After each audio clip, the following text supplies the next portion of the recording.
to KidLit Catalyst. Today's guests are Jessixa and Aaron Bagley. When you are just letting your creative energy, whenever you're in that, and then you realize that you did something that you didn't know why you did it, why you needed to put it in, and then it makes sense later, it just makes you feel like you're really clicking with what you're doing in this way that is beyond you, that you're just like, yeah, I'm just trying to get this out, you know, like it's so cool. I love when that happens.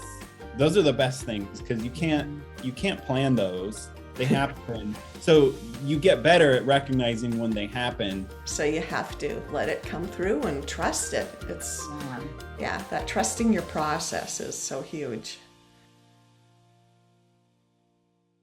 Everyone, today we have Jessixa and Aaron Bagley coming to us live from Seattle, where they live with their son. And you may already know Jessixa Bagley is an award-winning children's author and illustrator.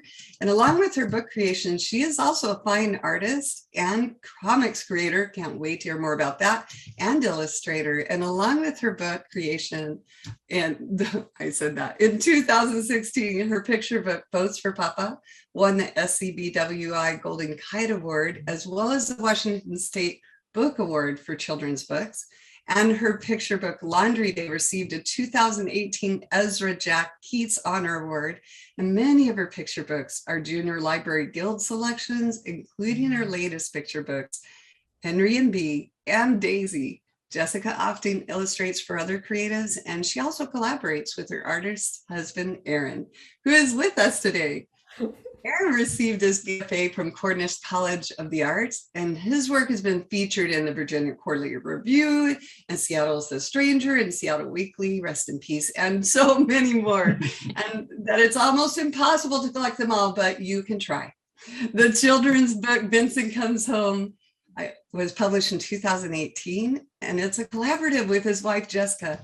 And those aren't Aaron's only interests. Oh, no. He's also all about cats, Nintendo entertainment systems, especially Zelda. I'm with you there, Aaron. Houseplants, literature, oversized and miniature versions of anything. Welcome to KidLit Catalyst, Jessixa and Aaron. We're so glad you joined us today. Good to be here. Yeah, great to be here. Thanks. Before you came on, I was telling Celeste that, Boats for Papa, of course, is like always like right up there in my mind for the books I really love about, especially ones of yours. But yeah, and I remember it getting those awards, and we were all so proud being from the region. My favorite though is Vincent Comes Home. Oh. And talking about your background there, I wonder if that was inspired by the same boat.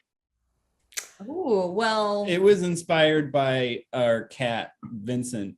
And he was actually a tuxedo cat, which he's in the book.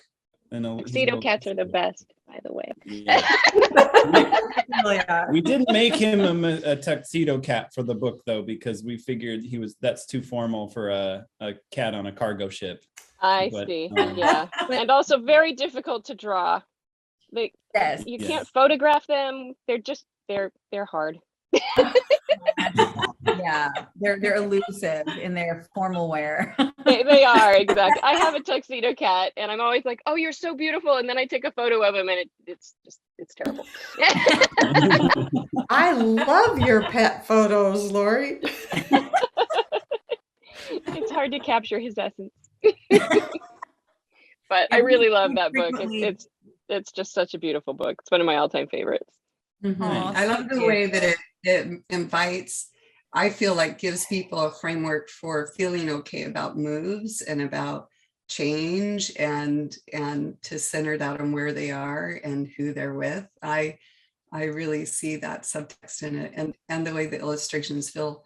Forgive me, you shouldn't ever say something like this on a podcast or with the illustrator themselves, but it feels almost Where's Waldo-ish in its details and on the specifics to me. Not quite that complicated, but just lots of detail. Why is that? Why shouldn't you say that to an illustrator? Well, in my opinion, that could be insulting. It could be. You could go, "Are you kidding?" Mine is at Oh, a Celeste, I love Where's Waldo. That's my biggest influence growing up. You're definitely picking up on an undercurrent. Yeah. The illustrations for sure. I did So great. a farmer's market poster for the neighborhood we live in, Queen Anne, and it was highly inspired by Where's Waldo. So it's just got a bunch of people at a farmer's market and large pieces of produce in it as well. Yeah. It's very fun. You've definitely find a way to bring that into a lot of the projects that we do. Like, even though with Vincent Comes Home, it was like the whole thing was collaborative. Like the story, we wrote the story together. It was based on an idea that Aaron had, and he did like a mini comic of it.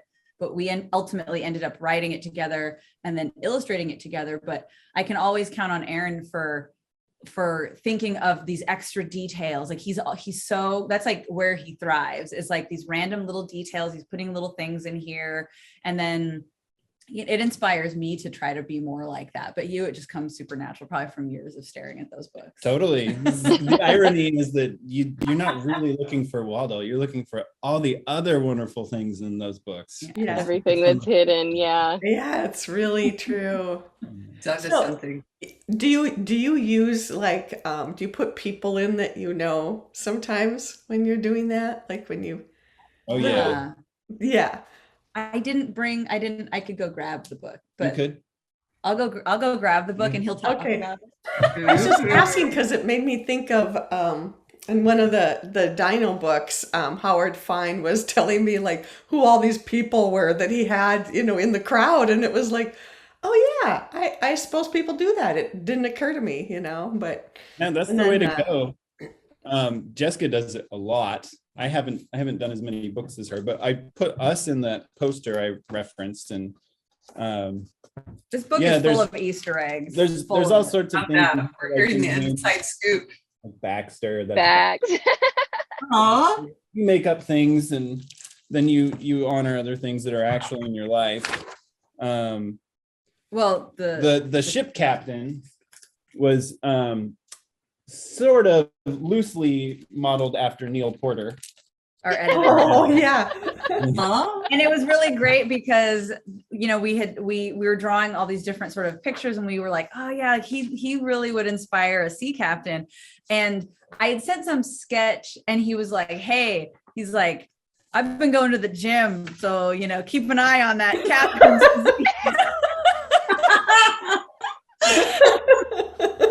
I was like, of course, sure.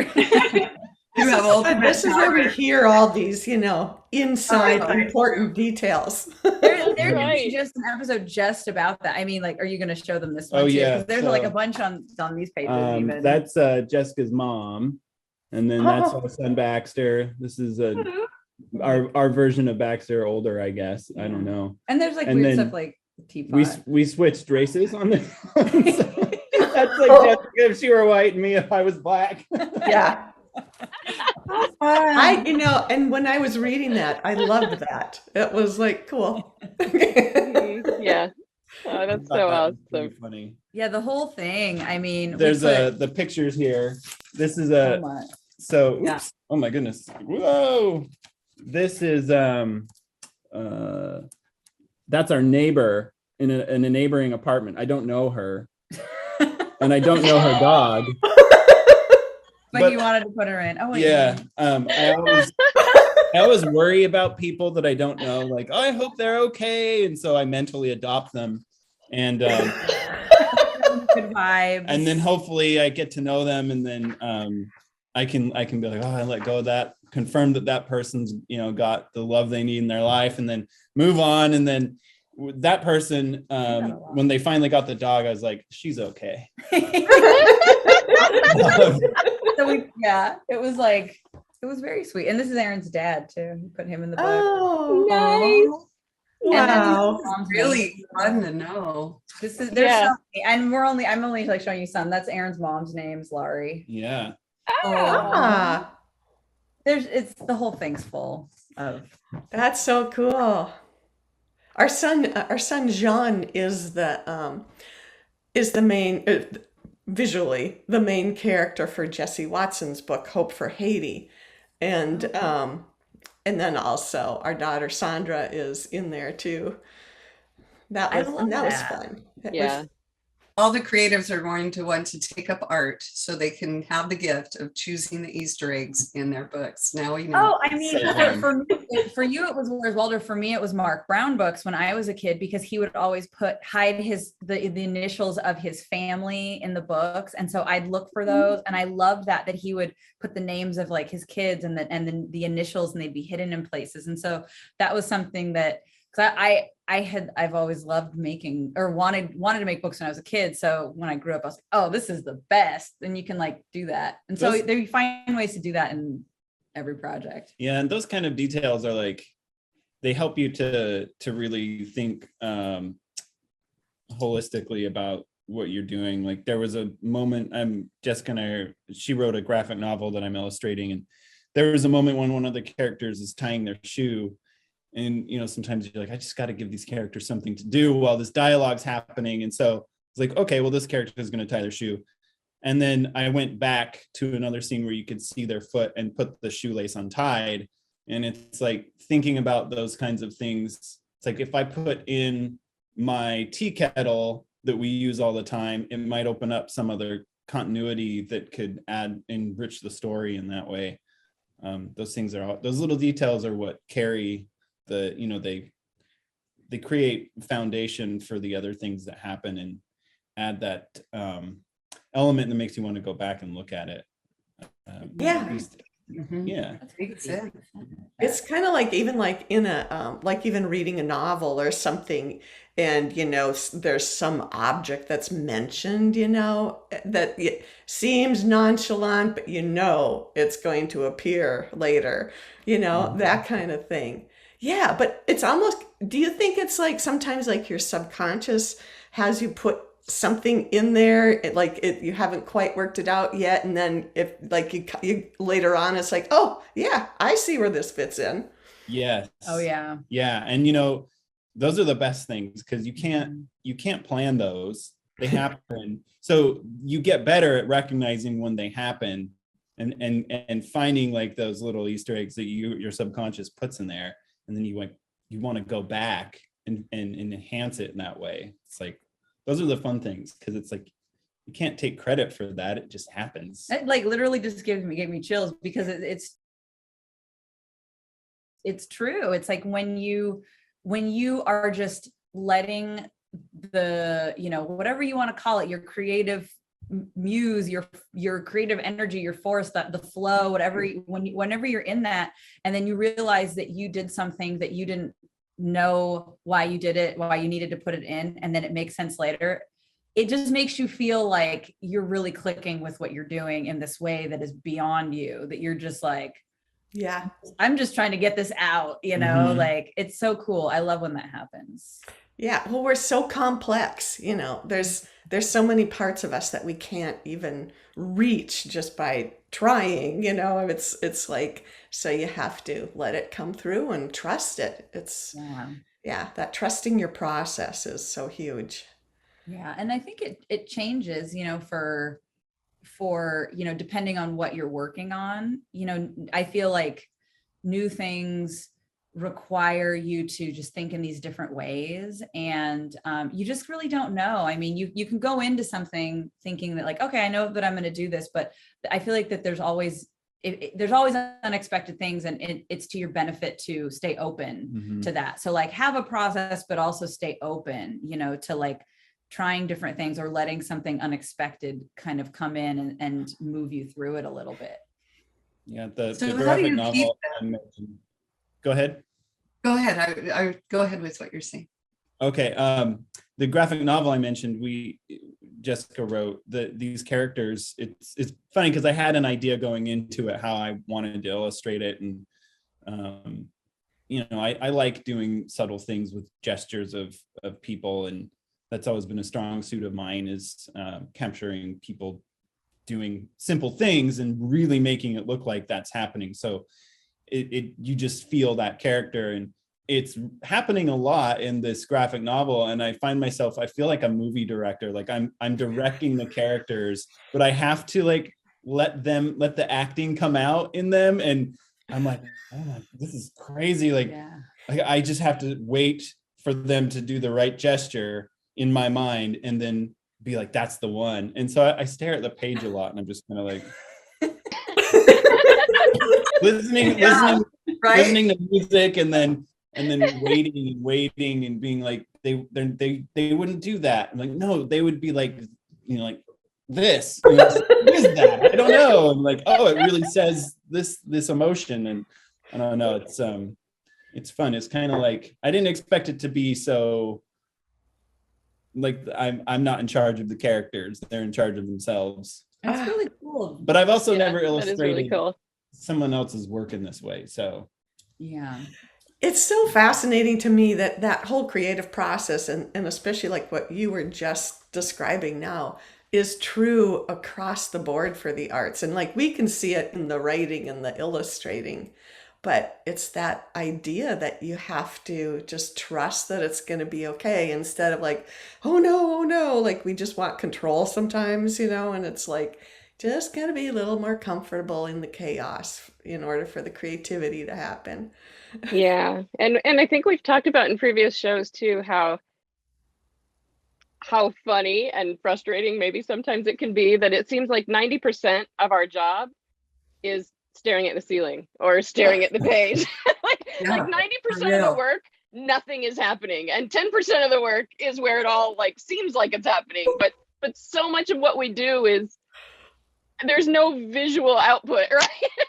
Yeah. Oh, it's so true. Yeah, that the hours spent thinking and staring, and it's weird because when Aaron and I work together, we're used to working really intertwined and collaborating kind of on all aspects of things. We've done stuff ever since we first started dating, like pretty much anything and everything. I feel like that, we've thought about or done, or it stretches beyond just like, like drawing together or something, or writing together. And I think like our process is doing something that's where like right now where it's very separate. We each have our own sort of like that, like the way that we like get that staring time out is so different. Like, it's just, I don't know. It's weird to try to like sort of go it alone, but then we ultimately can, check in with each other, and that helps. You always walk by the bedroom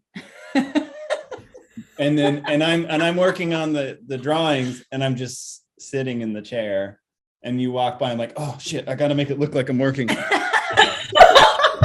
meanwhile, you haven't seen me staring out the window at the trees blowing for like 20 minutes straight. Just like, what should that character say? What are they supposed to say in this moment? And yeah, it's funny. Yeah.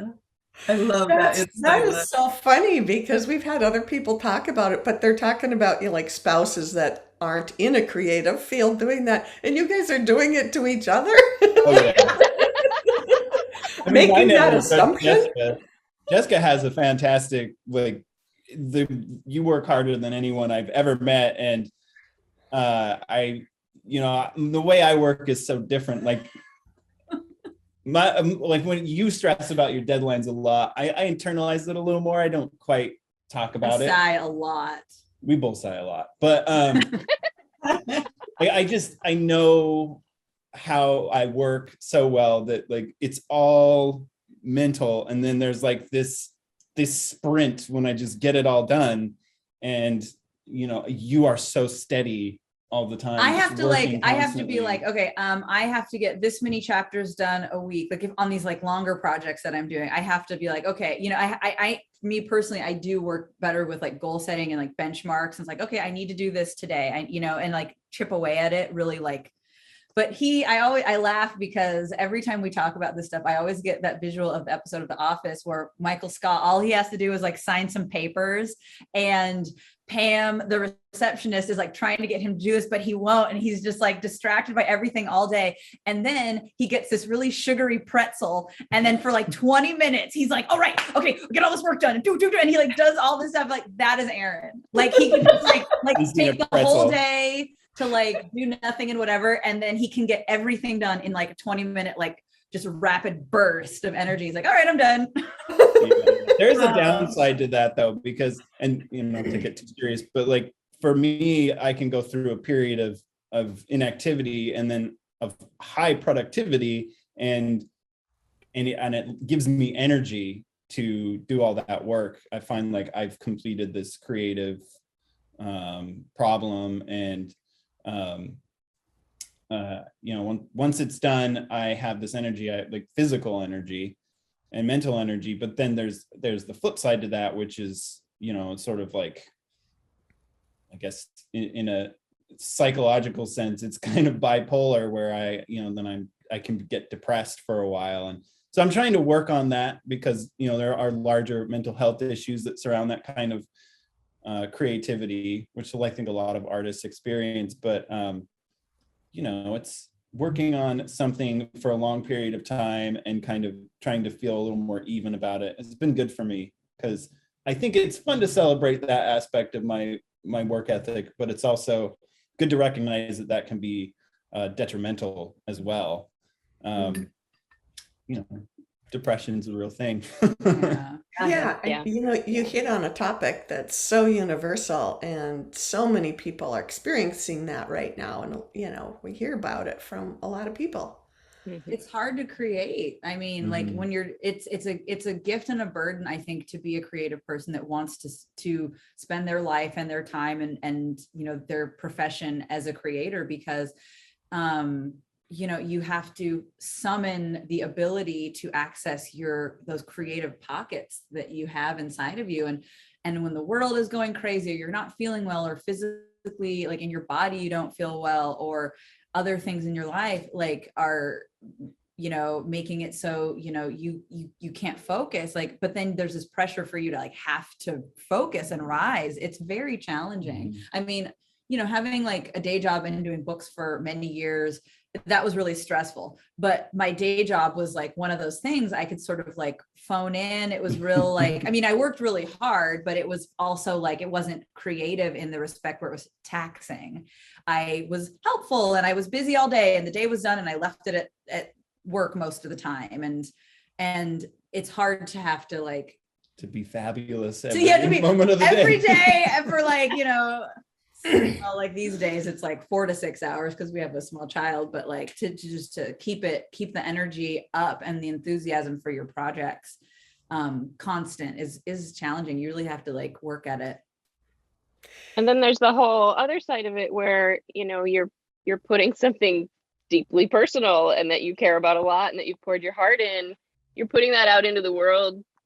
You don't know how it's going to be received or judged, or, you know, there's that whole other side after it's created where so many of us run into problems, right? But it's, you really just have to be solid in yourself and kind of let go at that point to this thing that you've worked so hard on, and then not worry about it anymore. And it's really hard to do. It's really hard for creatives to balance, I think, on both ends of that.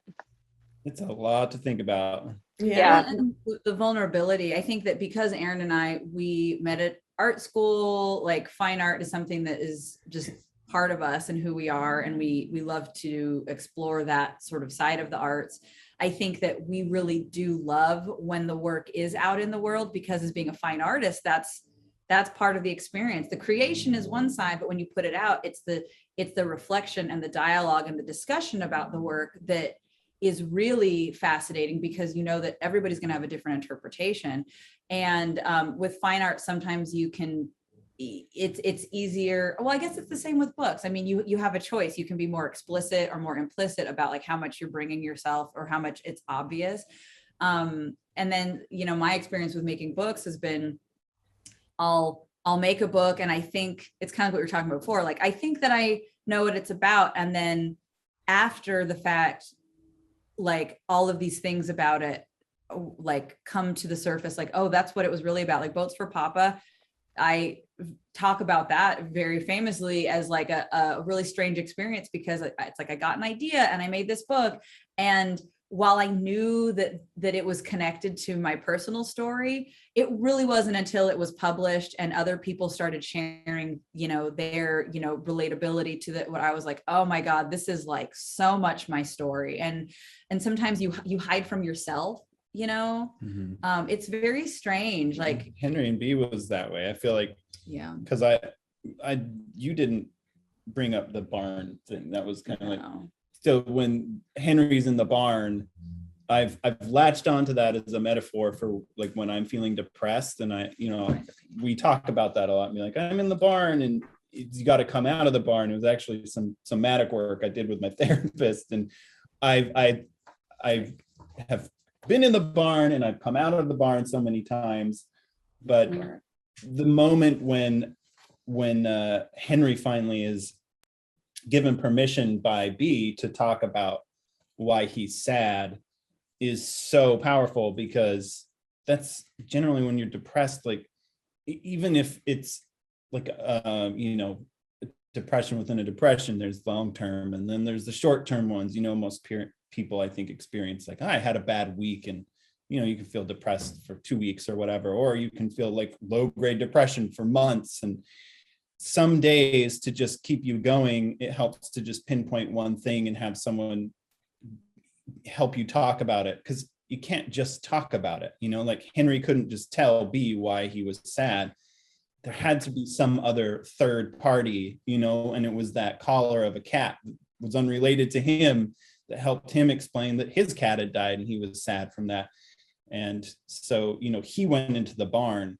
And, I say, like, some people don't ever come out of the barn, and that's a real big deal. And so it's crucial that, like, what your barn is, and you're able to, like, know when you're in it. And I don't know. And I didn't think of that as a metaphor for, like specifically depression when I was doing this part of this book. And it was Aaron's, it was Aaron's sort of like bringing these things up. We're like, oh, wow. Like, yeah, I mean, that really is, it's so strange. It's how you inform your art and then your art informs you. It's very strange circle. Yeah. And that roller coaster, kind of thing that we put ourselves on sometimes. And one thing I try to do is those moments where I feel like I'm really on top of it and things are happening and it's coming out the way I want, and I've got these ideas, is to like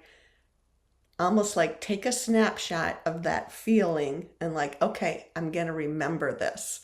And so then when it's not quite there, then you can kind of tell yourself, oh yeah, I've been here before and this will pass.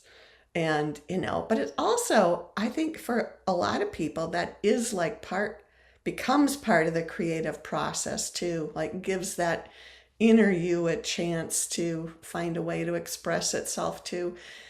But yeah, and to just be gentle with yourself, it's so hard sometimes to show enough self-compassion when we really need it, Yeah, it's important to feel. I mean, our son is Baxter is such a feeler. I mean, he has huge emotions. And the other night we were trying to watch Coco, and that movie's it's beautiful. It's also there's not a moment of rest in that movie. There's constantly something happening, whether it's color, dialogue, music, action. It's it's an emotion. And there was a moment when Baxter, he got overwhelmed and he started crying. So we turned it off and we were trying to talk to him about it. And then he ended up wanting to do crafts instead, because I need to do some crafting. Yeah. And it was good. And we later were like, I think he was overdue for some emotions like that, because he hadn't had a meltdown in a while. Kids usually have one every once in a while, some more than others. And I was like, well, yeah, everything's been pretty even keeled. He was due for some sort of paroxysm in some way, and he did it, and it was good. We just kind of like let it wash over us, and made me realize that, like, I don't think that we as adults we give ourselves that space enough, right, to like, the catharsis of getting things out, Yeah. And not necessarily questioning why, just it happens. I mean, we tried to pinpoint it with Baxter, and then eventually it was just kind of, well, what's the point? We turned it off. We're crafting now. We're fine. It's such a testament to the power of art, right? To kind of help him move through that and feel those emotions that maybe he'd been stuffing or whatever, or wasn't even aware of, and to get through to the other side. My youngest was definitely the same. Like, I remember taking him to Hotel for Dogs, which is a comedy, and he just sat there with tears streaming down his little face, and like we had to go out in the lobby and discuss it. Like, it's gonna be okay, it's a happy movie, it's gonna be fine. Yeah, just feeling things so intensely, and Maybe that's part of being, offspring of creative people. Because our son was the same. Oh my goodness, Winnie Pooh and the Blustery Day, and Piglet ends up being taken up by the wind, and Kai is just screaming, Yeah. Yeah, I mean, that's really our job as creatives, is to feel things, right? And to help others feel them too. So experience them, right? Because in all these cases, you can see that they really were connecting to the character and the experience in and so that's such a responsibility. And in my experience, writing it, even if you're really plugging into that commitment to capture the emotion and the experience in a way that's pure and not confusing and not just jargon, but like, this is what it's like. And so that for me is a moment that I'm staring at the wall and staring at the floor and doodling when I'm trying to capture the juice, as we all do, the juice of the experience. And a couple of times it's melted me down when I hit it. It hit just such a place that I was crying and have to phone a friend for backup. That's when you hit it. Yep. You guys have each other for friends. You're right there. Just walk over.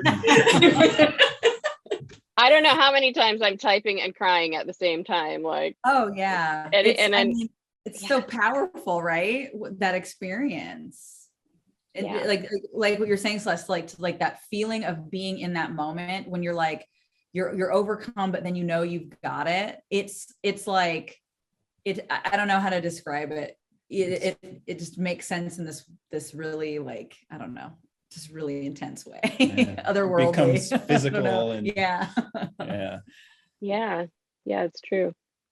And I think, like specifically for me, I think that's, what we're talking about here is really a huge part of why I'm drawn to children's books, because those feelings of, when I was a child, like Baxter, he tells us how he feels. He's, sometimes it's hard to like get exact wording, but he's very expressive and he explains things.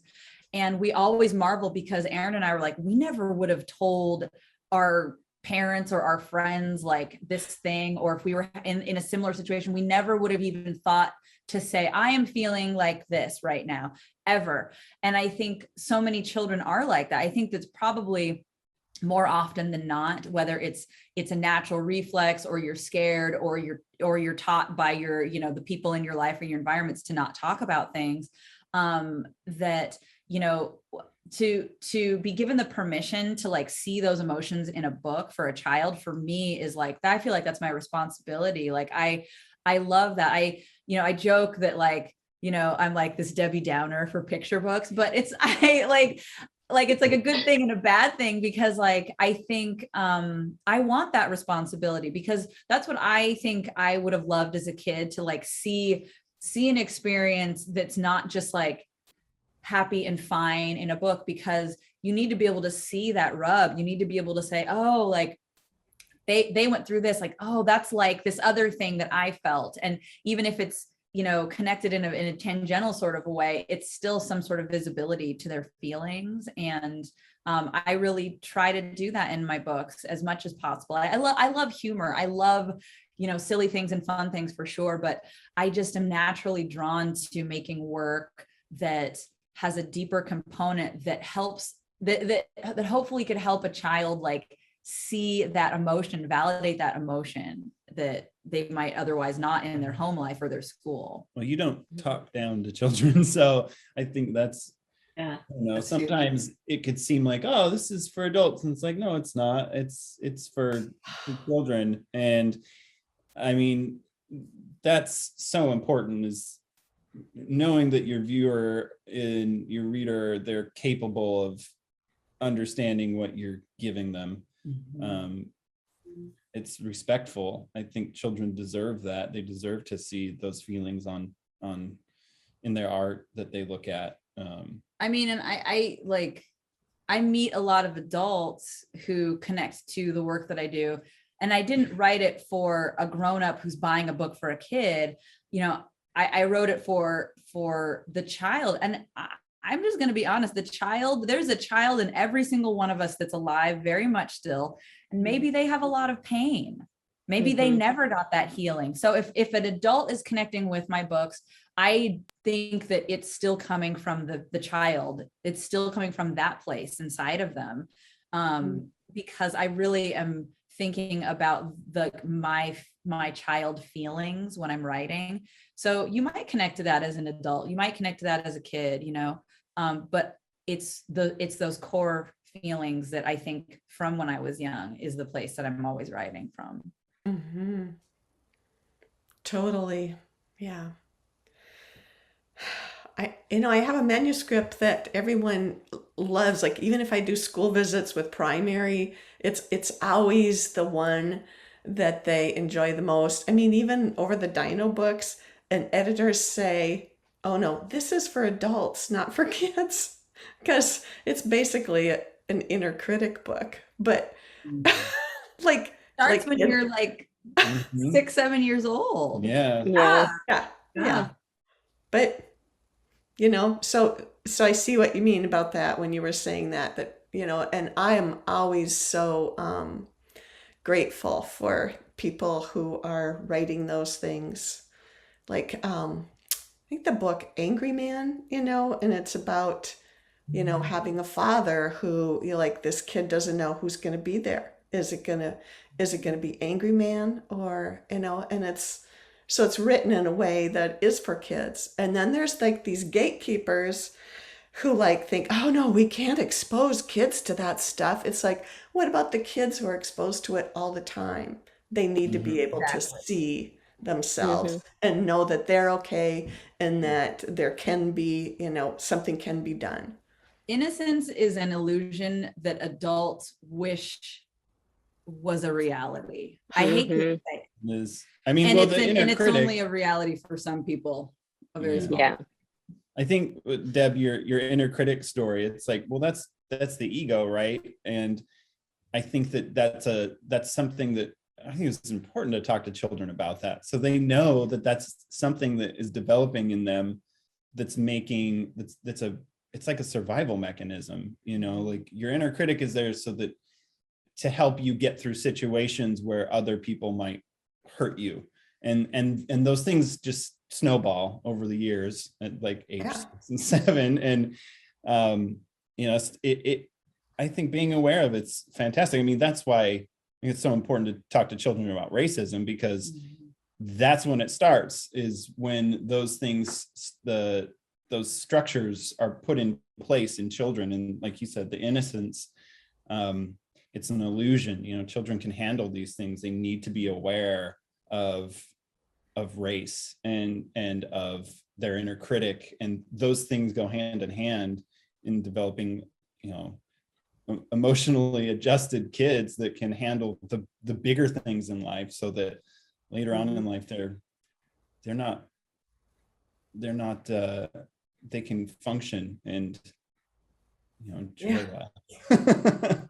Well, it's a level of like gaslighting, I think, to only put like the happy positive stuff in front of a child, because they don't have that experience. Like, even if it's something that seems simple to us, like maybe they are fighting with a friend at school about something, you know, and they're thinking about that is their real life, that is their real emotions. And so I think that reflection of the emotions is really important in children's literature. Like, from a very young age, you Well, know, and I think you've talked, I've tried to write some children's manuscripts. I haven't really been successful aside from collaborating, but anytime I give you something, you've told me like it can have those elements of those heavy elements. It doesn't have to be depressing. Yeah. So, you know, that's for adults, you know, the depressing stuff, like a Lars von Trier movie or something. Marinating in sadness is for grownups. Yes. Like, acknowledging sadness is for kids. Yes. Acknowledging it in another story where it's not, the story doesn't have to be depressing, you know, it can be a beautiful story with those elements in it. How to do that, harder to put your finger on. That's why you excel in it, Jessica. Yeah. Jessica's so good at this. It's balance, right? I think that's where we're all trying to do as creators, right? Like find a balance, right? I think like if you're going to have something that has like ultimately like a serious sort of like tone, or there's like you're addressing something that's more on the serious side, you know, don't spend as much time on that. Spend more time on the happy stuff. And so then when you get to the serious, it's like, oh, like it you feel it even more, you know, like, so sometimes the balance is lopsided. Like, and then, you know, I would say with your illustration, like, well, you say you don't feel like you're successful in writing, you translate the emotions in very subtle ways in the illustrations. Like, you know, we can't talk in more detail about the project that we're doing now, but like, there's moments where, you know, like you're putting in stuff in the artwork in these like really gentle ways, like a lot of humor, but then also like this like, oh, like the expressiveness of the feeling is coming through in a way that just the words, you know, maybe couldn't have gotten all of it, you know. I think so you do have to find a balance.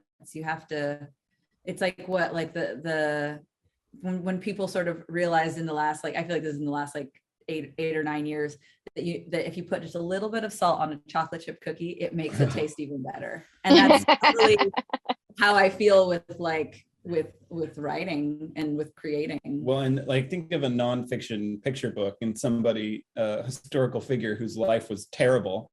You're not going to have a children's book that's like highlights all of the horrible things that, you know, happened to Harriet Tubman. So you have to think of those things and like, okay, yes, we can talk about it. It doesn't have to just be the depressing parts. Like there are other things to talk about within that. And, you know, how do you pick those things out of story, whether it's fiction or nonfiction, to make it for a child something that they can relate to? Because yes, while I think that you don't have to talk down to children, they also experience the world differently than we do. Yeah. And finding a way to some things are scarier, some things are not as scary. Like with Coco, Baxter wasn't afraid of the death aspect of that movie. It was when one of the characters was yelling at another character. He didn't like and that's horrifying, you know, if that's something you're not used to. It's like, why is that adult yelling at the child and be so heavy? You might not think about that. You're working for, I don't know, Disney, and you're like, oh, we got to handle the death part with this sensitivity, but then you don't really think about how this large male character is yelling at a child. Yes, the things that are really abstract are the things that the adults fixate on, and the things that are really small are the things that the kids fixate on. You know, from my experience and also witnessing a small child in my home regularly, I'm like, oh. I didn't think that was yeah. Well, and I love what you said about it resonating with the child inside the adult, because I think we all have those memories of maybe it was just one random comment, right? Like one phrase that somebody said to us when we were like 6 or 7 that's still in there, that we're still replaying, like we're still asking, is that true? Like, right, it could be one offhand remark that meant nothing to anybody else, but our inner child is still like wounded from that. I have a box of them over here. We all do. It's those little things that stick with us, right? we process the big things, I think, or maybe we get help processing the big things, but so often it's those little things that just keep poking at us. Oh, that backpack of rocks. Yes. Yeah. You can just take out one at a time. That would be Yep. good. Exactly. Yeah. Yeah.